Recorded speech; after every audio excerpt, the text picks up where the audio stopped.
நீதிமன்ற உத்தரவை மீறி அதிமுக கொடி மற்றும் சின்னத்தை பயன்படுத்திய பன்னீர் மீது நீதிமன்ற அவமதிப்பு வழக்கு பதிய கோரி மதுரை தெப்பக்குளம் காவல் நிலையத்தில் அதிமுக மாநகர் மாவட்ட வழக்கறிஞர் பிரிவு சார்பில் புகார் அளிக்கப்பட்டுள்ளது.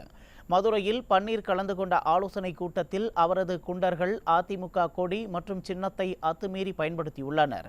ஏற்கனவே கழக கொடி சின்னத்தை பன்னீர் பயன்படுத்த உயர்நீதிமன்றம் தடை விதித்த நிலையில் உச்சநீதிமன்றம் தாக்கல் செய்யப்பட்ட மேல்முறையீட்டு மனுவும் தள்ளுபடி செய்யப்பட்டது. இந்த நிலையில் நீதிமன்ற உத்தரவை பன்னீர் மீறி அதிமுக கொடி சின்னத்தை பயன்படுத்தியுள்ளார்.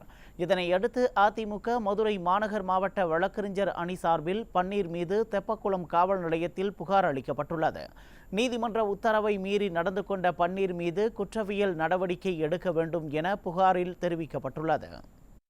அனைத்து இந்திய அண்ணா திராவிட முன்னேற்ற கழகத்திலிருந்து நீக்கப்பட்ட ஓ பன்னீர்செல்வம் இன்னைக்கு மதுரையில் தெப்பக்குளம் ரோட்டில் ஒரு மீட்டிங் நடத்திக்கிட்டு இருக்கிறாங்க. அந்த கூட்டத்தில் ஏடிஎம்கே கொடி மற்றும் சின்னங்கள் மற்ற அவருடைய வேஷ்டி கூட ஏடிஎம்கே வேஷ்டி எல்லாம் கட்டி இருக்கிறாங்க.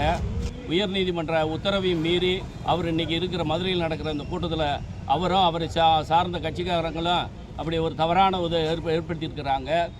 இது ஒரு கண்டெம்ட் ஆஃப் கோர்ட்டு. அப்படி இருக்கிற பொழுது சிஆர்பிசி படியும் குற்றவியல் நடவடிக்கை எடுக்கணும்.